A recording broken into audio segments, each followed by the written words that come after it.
Hi friends, రేపటి analysis explain చేస్తూ ఉన్నాను. నెఫ్టీ, బ్యాంక్ నిఫ్టీ, సెన్సెక్స్, దాని చేతిలో ఫిన్ నిఫ్టీను ఎక్స్ప్లెయిన్ చేస్తూ ఉన్నాను. రేపు నెఫ్టీ ఎక్స్పైరీ ఉంది, వీక్లీ ఎక్స్పైరీ.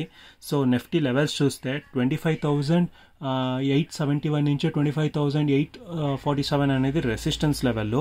అలాగే సపోర్ట్ లెవెల్ చూస్తే 25,743 నుంచి 25,725 అనేది సపోర్ట్ లెవెల్లో.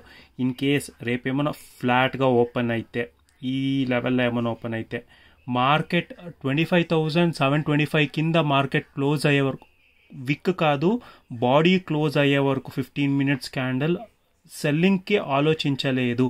అలా అనేసి బయింగ్ తీసుకుంటానంట కాదు.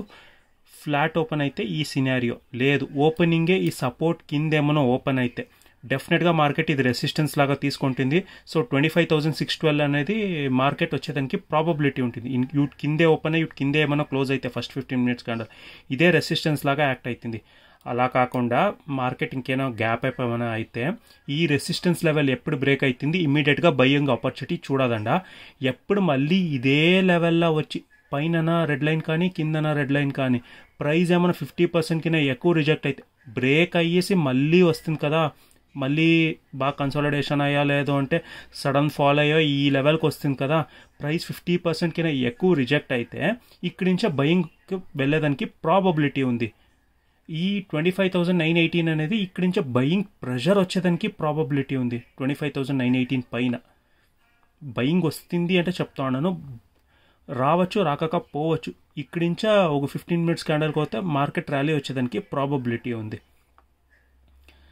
ఇన్ కేస్ గ్యాప్ అప్ లేదు అంటే first 15 minutes candle blue colour candle close అయితే ఈ రెసిస్టెన్స్ పైన అప్పుడు మళ్ళీ వచ్చి రీటెస్ట్ చేస్తే మార్కెట్ పైనకి వెళ్ళేదానికి హై ప్రాబబిలిటీ ఉంటుంది.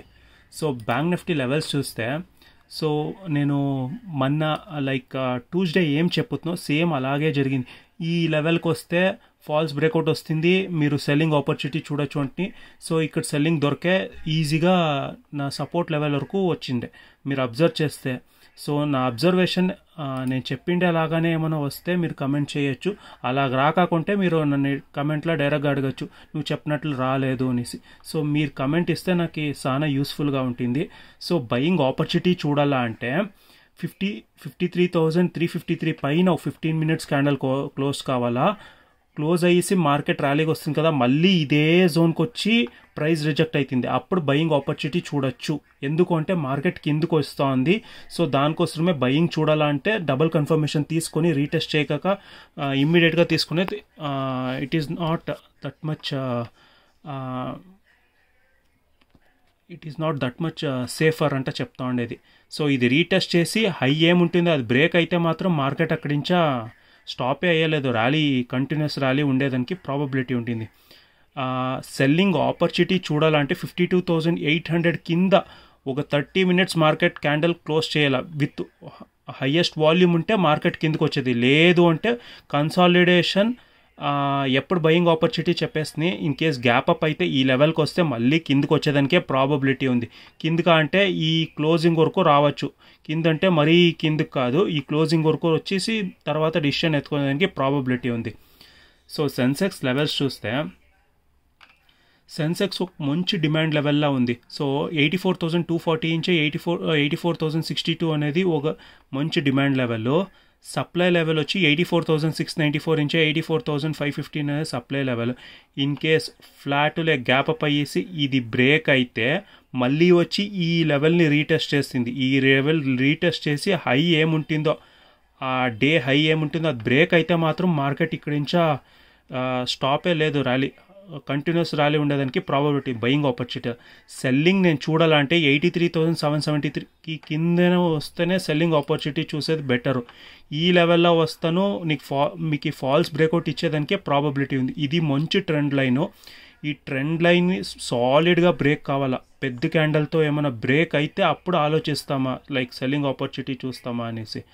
సో లేదు అంటే మార్కెట్ కన్సాలిడేషన్ బయింగ్ చూడాలంటే 84,694 పైనే చూడాలా, బయింగ్ ఆపర్చునిటీ చూడాలా. బ్రేక్ కావాలా, మళ్ళీ వచ్చి రీటెస్ట్ చేసేటప్పుడే బయింగ్ ఆపర్చునిటీ, లేదు అంటే స్కాల్ప్ మాత్రమే ట్రై చేయండి. సో నేను రెసిస్టెన్స్ లెవెల్ దగ్గర ఏం చెప్పుతున్నా అక్కడే వచ్చి ప్రైస్ రిజెక్ట్ అయింది, మార్కెట్ కిందకి వచ్చింది. బట్ సపోర్ట్ లెవెల్ టెస్ట్ కాలేదు. రేపు ఇన్ కేస్ ఈ సపోర్ట్ లెవెల్ ఏమైనా టెస్ట్ అయితే, ఇక్కడ ఏమైనా ప్రైస్ రిజెక్ట్ అయితే చూడండి ఎలా ప్రైస్ రిజెక్ట్ అవుతుంది, 50% రిజెక్ట్ అవుతుందా, ಯಾವ టైప్ ఆఫ్ క్యాండల్ ఫామ్ అవుతుంది అని చూసి తర్వాత డిసిషన్ ఎత్తుకుంటే బెటర్. లేదు ఓపెనింగ్ గ్యాప్ అప్ అయ్యా, ఇక్కడ మళ్ళీ ప్రైస్ రిజెక్ట్ అయితే ఈ క్లోజింగ్ వరకు చూడొచ్చు సెల్లింగ్ ఆపర్చునిటీ, లైక్ స్కాల్పింగ్లో అని చెప్తా ఉండేది. లేదు అలా కాక ఇది బ్రేక్ అయ్యా, సాలిడ్గా బ్రేక్ అయ్యేసి మళ్ళీ వచ్చి ఇది రీటెస్ట్ చేయాల. రీటెస్ట్ చేయక వరకు మీరు ఏమీ బయింగ్ ఆపర్చునిటీ చూసుకోవదండ. బరీ కన్సాలిడేషన్ అయ్యేదానికే ప్రాబబిలిటీ. సెల్లింగు కాదు, సెల్లింగ్ చూడాలంటే 24,270 యూట్ కిందే సెల్లింగ్ ఆపర్చునిటీ చూసేది బెటర్. ఇదంతా కన్సాలిడేషన్ జోను, ఇది అంతే కన్సాలిడేషన్ జోను. ఈ సపోర్ట్ బ్రేక్ అయితేను మళ్ళీ వచ్చి 24,412ని రీటెస్ట్ చేయాలి. రీటెస్ట్ చేసి ఆ లో ఏముందో అది బ్రేక్ అయితే మాత్రమే ఈ లెవెల్కి వచ్చేదానికి ప్రాబబిలిటీ. రీటెస్ట్ చేయక అలాగే వస్తుంది అంటే సో మీరు అర్థం చేసుకోవచ్చు మార్కెట్ ఫాల్స్ బ్రేక్అవుట్ ఇచ్చేదానికి ప్రాబబిలిటీ ఎక్కువగా ఉంది. సో రీటెస్ట్ చేయక మీరు డిసిషన్ ఏమీ తీసుకోవదండ. సో దానికోసమే అది రీటెస్ట్ పాయింట్ అనేసి ఒకటి రాస్తూ ఉన్నాను. ఇక్కడ రీటెస్ట్ చేసి హై ఏమైనా బ్రేక్ అయితే మాత్రము ఆల్ టైమ్ హై ఏముందో అది డెఫినెట్గా అది బ్రేక్ అయ్యేదానికి హై ప్రాబబిలిటీ ఉంది. సో ఇదే నా కంప్లీట్ అనాలిసిస్ రేపటి గురించి.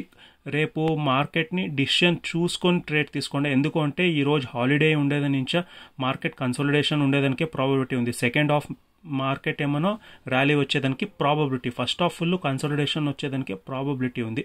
సో చూసుకొని ట్రేడ్ తీసుకోండి. Thank you friends.